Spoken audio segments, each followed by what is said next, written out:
So you would like to make money on YouTube. Well, so would I. And luckily for us, YouTube is adding new ways to do that every single year. So I thought it was about time for an up-to-date monetization guide going over all the ways YouTube currently pays creators and how you can best use them. I will have timestamps down below so you can skip to the ones that you would like to learn more about. So let's start with the first one, and that is ad revenue, the most popular way people make money on this platform. The first thing you think about when you think making money on YouTube is probably this method. The way it works is that YouTube will pay you for ads that run before, during, and even after your videos. By the way, I'm specifically talking about long form YouTube videos. We're going to get to shorts in a little bit, but YouTube takes 45%, you get the other 55%, and that is like very basically how it works. As long as you are in the partner program, your videos will just be monetized and you can start to make money simply by posting videos. Unfortunately though, you can't turn this one on right away. To qualify, you need 1,000 subscribers and either 4,000 hours of watch time in the last 12 months or 10 million valid shorts views in the last 90 days. Once you hit that though, that is it. You are fully in the YouTube partnership program. Now, unfortunately, not all views in the partnership program pay the same.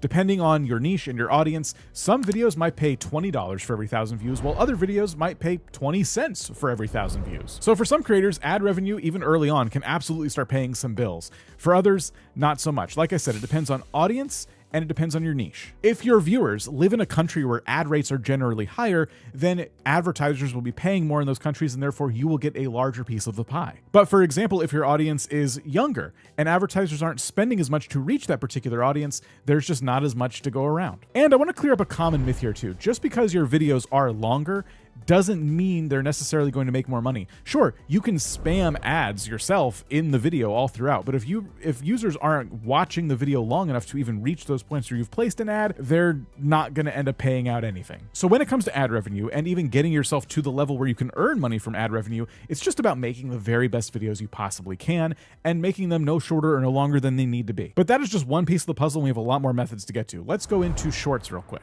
The requirements for unlocking ad revenue for YouTube shorts are exactly the same as ad revenue for long form videos: 1,000 subscribers and 4,000 hours of watch time, or 10 million shorts views within the last 90 days. Once you're in the partnership program, you can earn revenue on your shorts and you can earn revenue from posting long form videos as well. The way ads run on shorts is a little bit different though. Instead of ads being placed in the middle of a YouTube short, ads play a lot of times in the feed between YouTube shorts. This means the revenue is getting split between you and other creators in that particular pool, and after music licensing deals are done, you usually end up taking away like a 45% chunk of the money that is spent on those ads. And I'll be honest, the pay, at least right now, for shorts views is way lower than it is for long form views. If you're regularly getting 500,000 or 1 million views from shorts, you're probably not going to be quitting your day job anytime soon. Ad rates have gotten better, but if you're just relying on shorts, you're going to need millions and millions of views pretty consistently. So to answer the question we get all the time, can shorts creators really make any real money? The answer is yes, but the bar is really high. You need really high quality shorts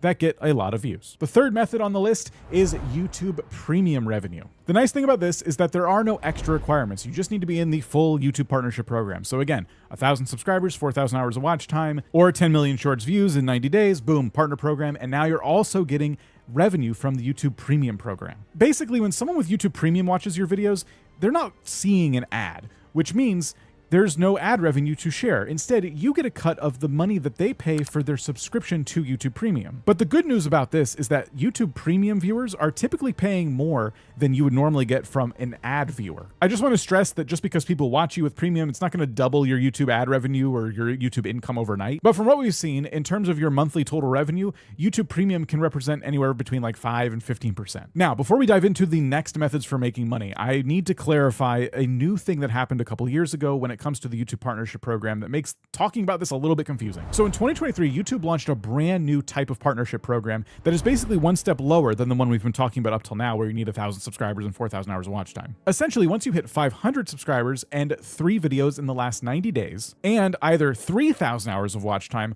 or 3 million shorts views in the last 90 days, you unlock fan funding. This technically means you are in the YouTube partnership program, but you have not yet unlocked ad revenue methods of making money. So the next few monetization methods we're going through are going to be available to those in that lower tier of the partnership program. First up is channel memberships. How they work is once you set this up, fans of your channel can contribute to you on a monthly basis, and you get to set up all the different pricing tiers for how much they pay versus what they get in return. What they get in return is completely up to you. Custom badges, emotes, exclusive videos, even exclusive live streams. All this stuff is available for you to decide what to give in return for this monthly revenue. With YouTube, the cut here is about a 70-30 split. You get 70%, YouTube gets 30%. My biggest tip if you're setting up a membership program is to make sure that whatever you offer does not require any more work for you, whether you have 1 member or 1,000 members. For example, I strongly advised against a perk that basically requires you to write a handwritten letter to every new member you get. Instead, doing a regular members only live stream can be a great way to give value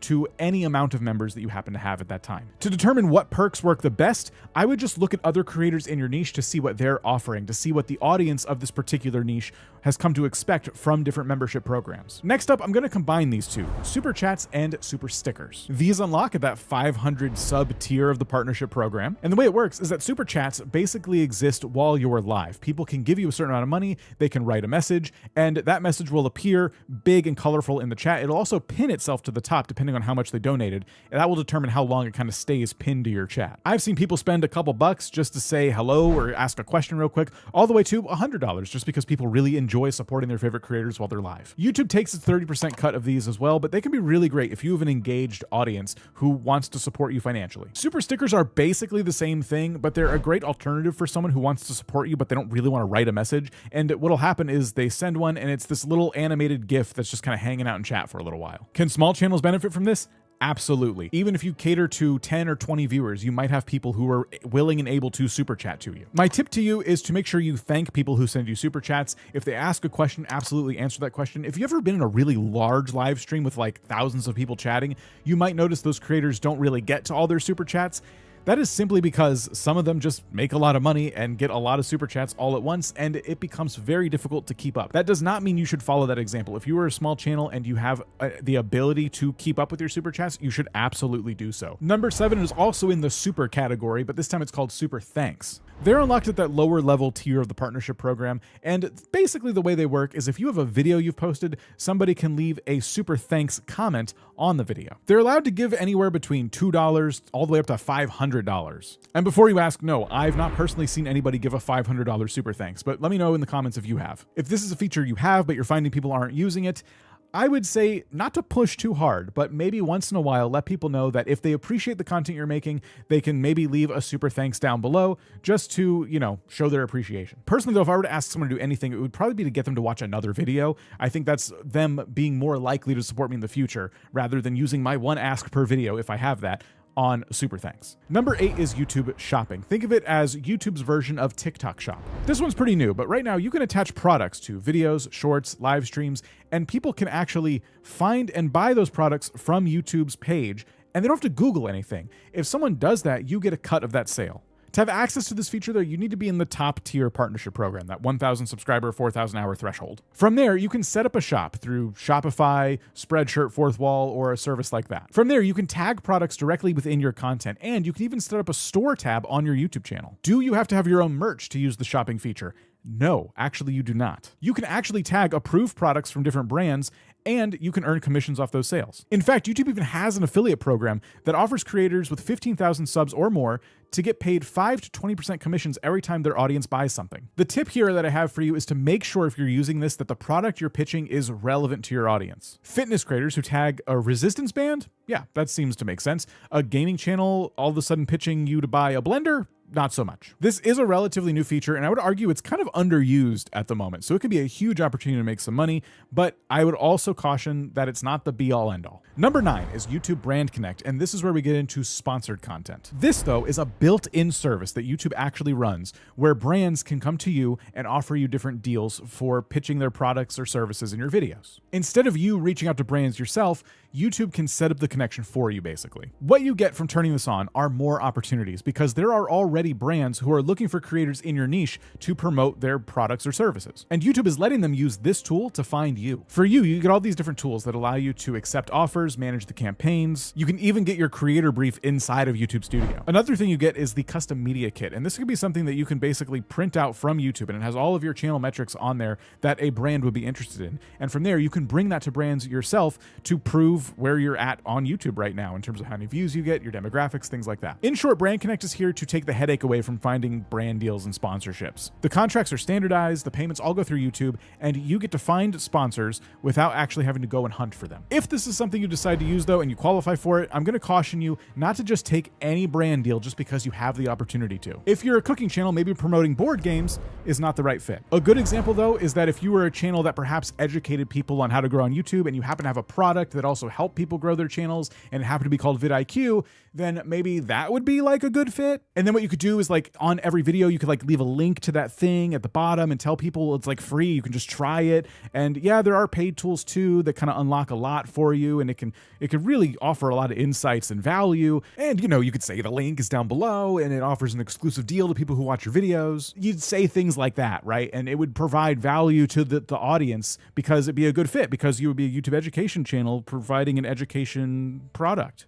Anyway, it's a great way to land sponsorship deals, but just like every good way to make money, it can be used incorrectly. So make sure you're taking deals that make sense. Number 10 is affiliate marketing. And I have talked about this already in this video, but this is specifically affiliate marketing outside of YouTube. What's nice about this is that you can turn this on tomorrow. If you have 0 subscribers, you can start affiliate marketing today. The way it works is you recommend a product, you provide a unique link, people click that link, you get a commission if they happen to buy something. It really depends on which affiliate programs you join, but commissions can range from like 5% to 20%. A common question here is, okay, should I just join the Amazon affiliate program? And you can, but it's not necessarily for everybody. A lot of different brands have affiliate programs. One you've probably seen a lot, for example, are the different VPN companies. If tech channels happen to talk about a VPN, they'll usually be affiliated with one of the many that there are. If you happen to be a YouTube education channel that educates people on how to grow on YouTube, maybe you would join the vidIQ affiliate program, which is actually a thing. And you know, find out more information about that, link down below. My tip for you is, of course, not to just say link down below, but to actually show the thing that you are affiliated with, show yourself using it, and show your audience how this thing can provide value to them. This is especially powerful for channels who do any kind of product reviews or things like that. Very often, if they are in the Amazon affiliate program, they'll have affiliate links, and you've probably clicked on some yourself. I've done so for sure. It's a great way to kind of support the creator who just showed you this cool thing while not actually giving them any extra money, right? You're going to buy it anyway. Why not give them a cut? I would say if this is something you're going to do, I would tailor your links on a per video basis. If in this video you're using a specific piece of gear or a product or a service, then maybe that's the time to put that affiliate link in. And you can join a lot of different affiliate programs and use the different links throughout different pieces of content. The best part about affiliate programs, though, is that if you convert a lot of sales, this can be huge if you're going out and looking for potential sponsors later on, because it shows that your audience is willing to spend money and you are good at promoting different products. These next two are really new, but number 11, let's start here with YouTube Gifts, formerly known as Jewels. You won't really see these around YouTube unless you're watching a lot of vertical live streams in the short shelf. They're pretty simple though. The way it works is that you could be watching a creator on the short shelf while they're live, and you can hit the little gift icon, and then you can choose what kind of gift you want to give them. Essentially, it shows a little animation, but you're just kind of choosing how much money to give them. What's kind of cool about them is that they appear as an overlay for the entire live stream, so if you give a gift, everybody can see it. Essentially, though, these are basically super chats, but just for the vertical live streams rather than the horizontal ones. And then perhaps the newest monetization method that I'm still trying to learn about myself is the YouTube Player for Education. According to YouTube's help page, if you create educational videos or shorts, our educational partners like schools and teachers may choose to embed your content in their learning materials. When educational partners choose to embed your content or watch your already embedded content, they may be using Player for Education. This gives teachers a way to show your content to their students without having ads on it. It literally says, even though there aren't any ads, you can still earn money from the amount of time people watch your videos in the player. As far as I can tell, this is YouTube basically paying you out of their own pockets so that they can become a stronger force in education across the board. Let me know if this is something you've thought about doing. I think this feature might even still be rolling out, but it's very interesting. And I think depending on the kind of content you make, you might be a perfect fit for this program. Perhaps the strangest monetization method, though, that you're going to hear me talk about today is licensing out your content. This particular money-making method flies under the radar, but it can be very profitable depending on, again, the kind of content you make. Here's how it works. Basically, media outlets like TV stations, or hey, even other creators might see your content and they might want to use it themselves. Instead of letting them just rip your content and then you sit there and hope for a little bit of credit, you can license that content to them. And there's actually companies that exist that will help you broker these types of deals so that if your content ends up in the evening news, you get something for that. You don't have to go through those programs though. Let's say you capture a storm that happened, that rolled through your community quality and you got this really awesome footage of it. If the news reaches out to you, you can absolutely set the terms yourself as to how much you want them to give you to license that for their evening story. Oftentimes, if a certain type of clip goes viral, this is something that can absolutely happen to you. Is this kind of thing only for viral creators though?